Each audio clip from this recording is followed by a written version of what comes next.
L'équipe de France va jouer son avenir en 2 rencontres essentielles, hein, c'est-à-dire samedi prochain au Stade de France contre la Roumanie, et puis le mercredi suivant en Serbie à Belgrade contre la Serbie. Ce sont 2 matchs vraiment très importants pour les Français, car ils doivent impérativement gagner ces 2 matchs s'ils veulent conserver la chance de terminer en tête de leur groupe, ce qui leur permettrait de se qualifier automatiquement. Sinon, s'ils perdent un de ces matchs, ils seront contraints probablement à faire les barrages, ils termineraient à ce moment-là second de leur groupe et devraient passer par les barrages, ce qui est toujours très embêtant.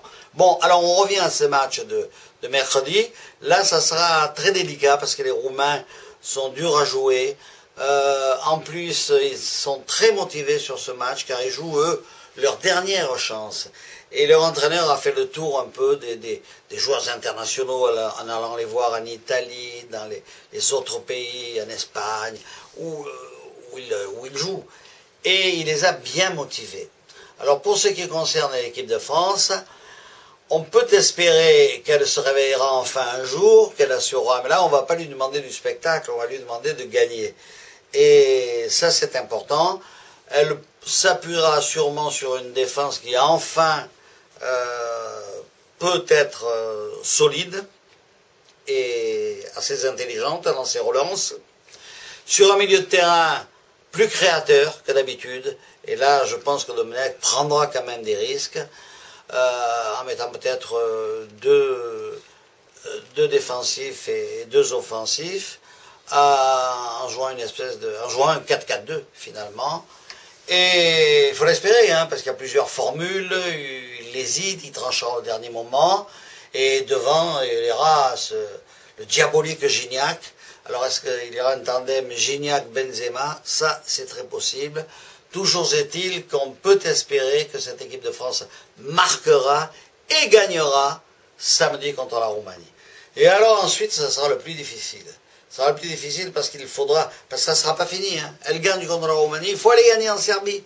Et là, ça sera très dur parce que les Serbes, vous vous souvenez des Yougoslaves, hein, qui étaient les footballeurs formidables. Les Serbes, c'est des Yougoslaves et donc ils ont toujours la patte technique extraordinaire, ils jouent dans les plus grands clubs, derrière, au milieu et devant, il y a à chaque fois un grand joueur, et donc ça sera très très difficile de les surprendre chez eux. Moi j'ai un souvenir d'un match où Michel Platini venait de prendre l'équipe de France, on comptait sur une victoire à Belgrade et il avait changé complètement son équipe en faisant entrer notamment Bravo, Pérez, tout ça, c'était en 89-90.